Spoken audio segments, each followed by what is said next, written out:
ஆவணமின்றி ரூபாய் 27.5 லட்சம் பூந்தமல்லியில் பறக்கும் படை ஆதரடி பறிமுதல்.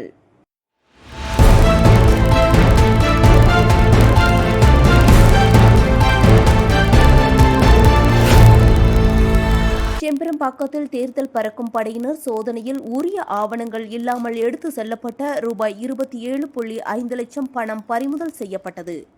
மாரிமுத்து என்பவரிடம் இருந்து கைப்பற்றப்பட்ட பணம் தாசில்தார் அலுவலகத்திற்கு கொண்டு செல்லப்பட்டு அதிகாரிகள் கணக்கீடு செய்து அரசு கருவூலத்தில் ஒப்படைக்க நடவடிக்கை எடுத்து வருகின்றனர்.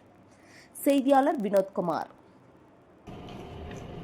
கருவூலத்தில் ஒப்படைப்பதற்காக வைக்கப்பட்டுள்ளது. மேலும் இது தொடர்பாக வருமான வரித்துறையினருக்கு உரிய தகவல் வழங்கப்பட்டுள்ளது.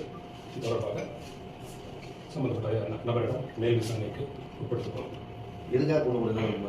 அவரிடம் எந்த விதமான ஆவணங்களும் இல்லை என்பதால் இந்த தொகை கொண்டு செல்வதற்கு உண்டான ஆவணங்கள் ஏதும் கேட்கப்பட்டது. அது தொடர்பான ஆவணங்கள் ஏதும் அவரிடம் இல்லாத நிலையில் பறக்கமுடையக்கூடிய இந்த தொகை கைப்பற்றப்படும். எதுவும் சொல்லலை, அவருக்கு ஆவணங்கள் இல்லை.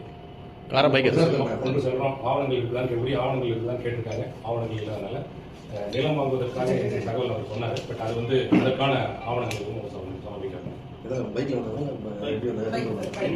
இருசக்கர வாகனத்தில் எந்த ஏரியா சார் மாரிமுத்து? செம்பரம்பாக்கம்.